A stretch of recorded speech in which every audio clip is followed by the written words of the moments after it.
What up, Internet? Your boy, RynoRyder, back again.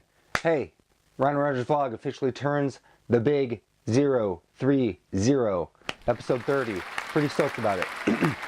So, I just wanted to do a quick little vlog. As you know, I read another screenplay, my last vlog. If you check it out, bing.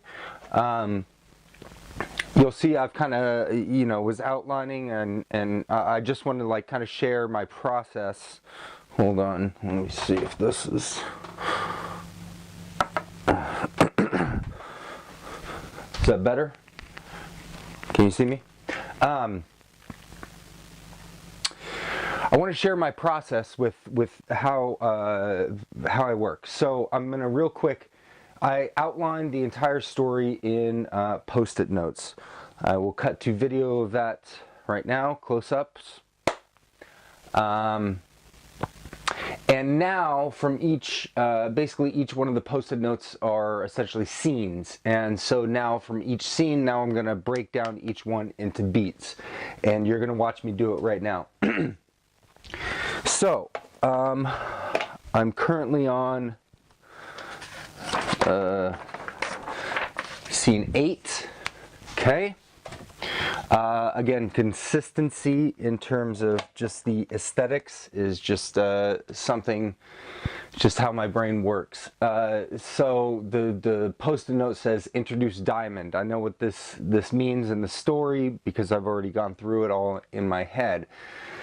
So I know this is going to take place interior father's house. And then I'm going to break it down beat by beat. And each beat, if you have ever read or studied Robert McKee's story, you'll know that he breaks down each beat. Each scene, he uses positives and negatives. So something positive and then something negative. Scenes are all about conflict. All about conflict, because through conflict can we then learn who these characters are, and that's the whole point of storytelling. A lot of people get caught up with the spectacle, or and they're dragging somebody through the mud, or they're doing this or that. Yeah. Tell me what the story is. What's the conflict that the character is experiencing? It could be on Mars, or it could be in a living room kitchen, or whatever. It doesn't matter where it takes place, or how beautiful it looks, or how big of a set piece, or anything like that. It's about what is the conflict in the scene, and how does the character react to that, or characters react to it, and then that explains, that gives the audience, tells something about the audience, about the character. Again, it's not easy. It's very, very hard. A lot of people think writing is like, oh, I'm gonna go lock myself in a cabin and sit and get all dark and weird and stuff like that. This is this is the work that it takes, and this is why I want to share it with you. Of like, it's ones and zeros, man. It's and then the X factor is the talent and how creative you are in matching those beats. Okay, so anyway, introduce the diamond. Okay, so number one, I know that the father and the younger brother, these two characters, I give them names, not the father yet, but younger brother is Dylan. So Dylan is alone with his father. Now, in the previous scene and scenes before, I've already set up that his father has dementia, and basically this would be like the inciting incident, if you will, of the story, where his father is going to tell him about this blood diamond in Brazil, in this jungle, and give out very detailed, explicit things, but then Dylan is not only going to be confused by that because his father has Alzheimer's and amnesia or dementia, but then immediately after that, the father's going to say something that's batshit crazy, like, "Who are you again?" So, first thing is that Dylan is alone with his father. Now, I'm going to start it with the father shows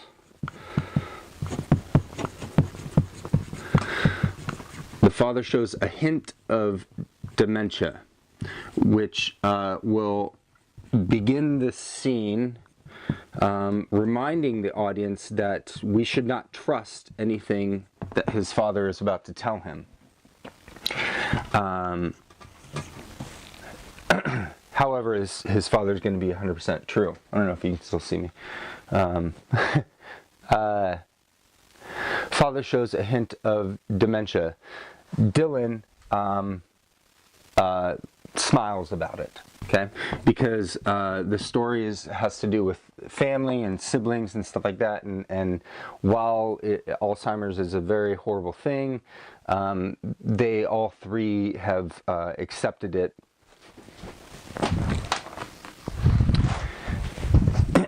And yeah, they've accepted it and are okay with it. Okay, then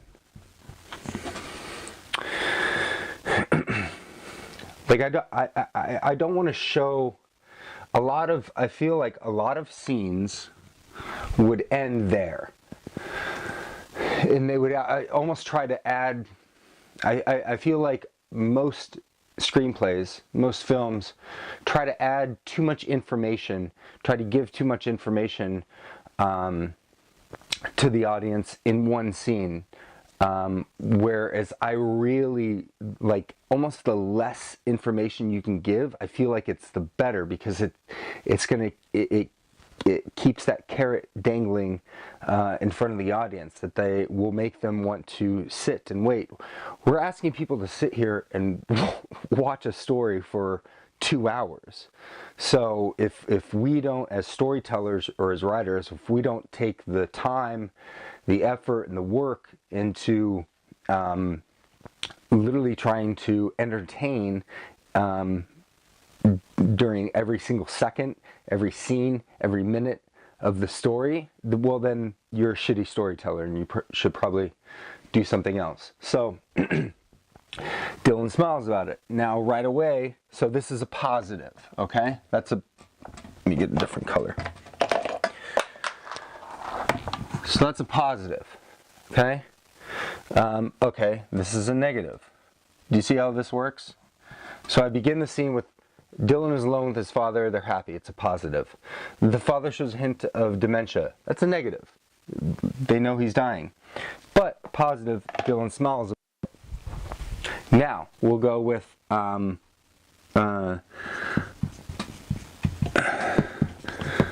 the father reveals the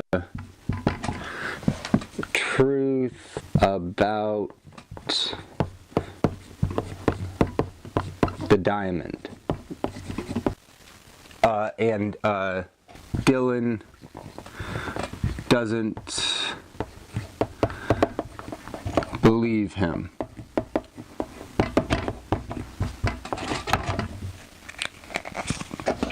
Negative. Now the father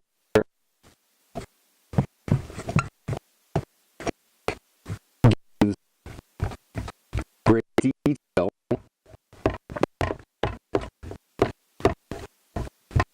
of where it is.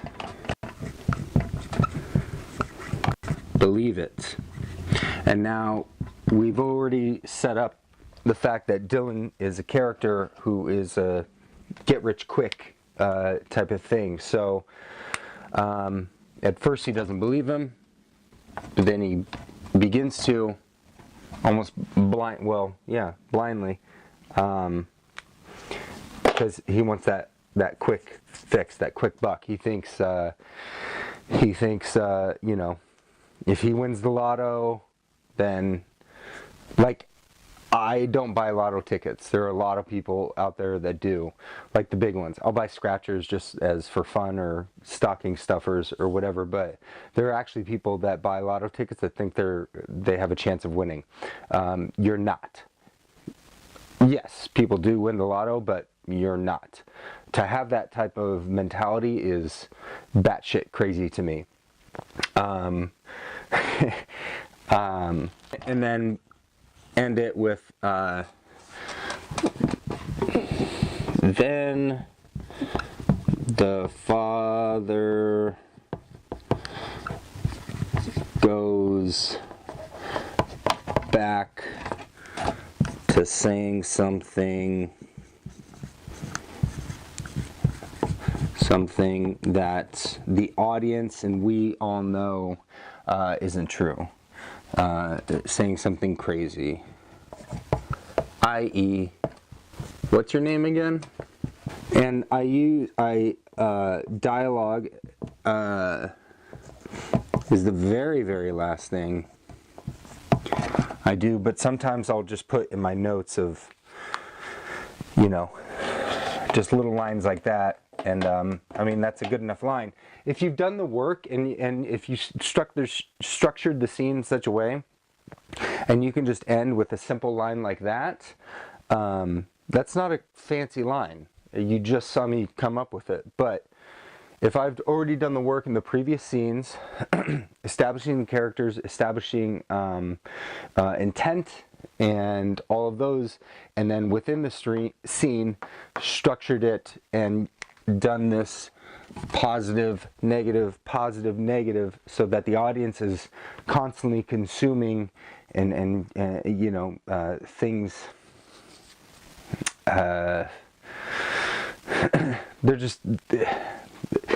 constantly being shuffled around. I never want to leave the audience still.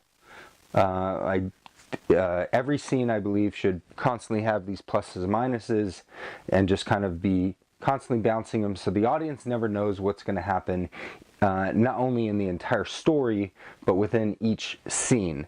And if you do that good enough and you structure it well enough, you can end. Like, people would then look at that line of dialogue and be like, that's brilliant. It's not brilliant, it's just the work.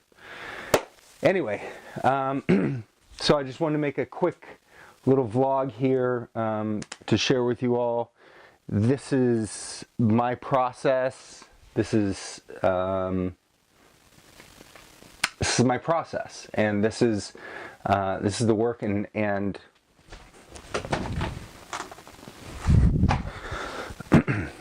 I take the art of storytelling in general, but specifically screenwriting, very, very, very, very seriously. And it's something that it's like acting. It's like acting. People think that you know, everybody can be an actor, everybody can be a writer. That's bullshit.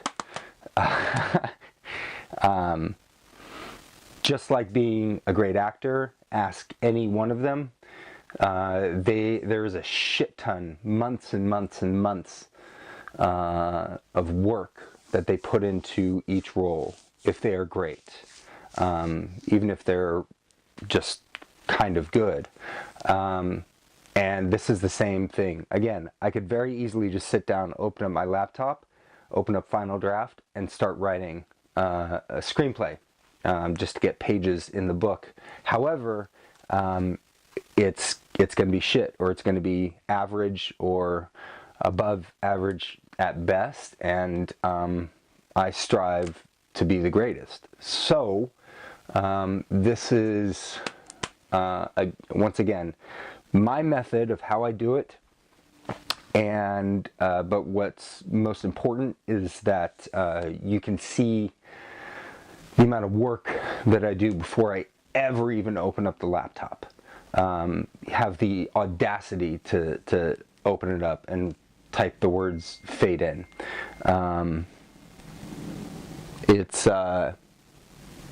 And it's exhausting because, look, I've only gone through like 5, I mean, look, I'm going to have to do this for every single one of these Post-it notes. And then what I do is I take a picture of the whiteboard and then I print it out, and then I will take the 1 or 2 Post-its of that scene, put it together, and put that together as its own book. Like this. And then I write my treatment. So I will write out the entire story,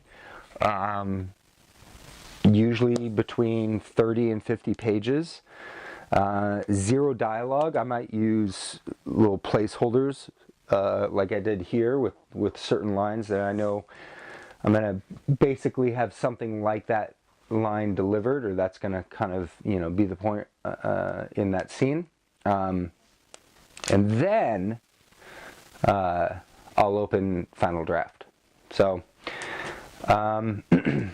if you are a screenwriter, aspiring or established, if you are a storyteller, filmmaker, someone who likes to tell stories through a visual medium, if you are someone who likes to entertain an audience and do it well, then I'm telling you, this is the work that it takes. And I'm doing all this on spec. This isn't, I'm not getting paid for this. This is just the circumstances of after I finish and after I do all this work and I finally have a presented screenplay, the people that it will go to are people that are already established in the industry, and it'll have a good chance of getting funding, because that's the next part. But if you don't, again, if you don't do the work, then your screenplay is going to suck shit. And your idea might be good, and the visuals might sound great, and you might be just a naturally gifted writer and know how to describe things within scenes that to a untalented eye it might catch, but it's going to make for a shit film. And I don't want to make shit films. I want to make great ones. So this is it. Anyway, it's kind of fun. If you learned anything from this, please let me know. Leave a comment. I will answer all of them, reply to each one of them. If you haven't subscribed, please do it now. It's over here somewhere. Just click that little on-air button. And yeah, tell me what you think as we go on this journey together.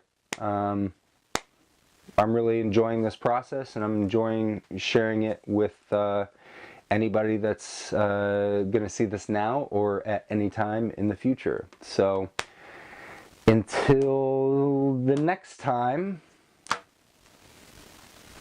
go work.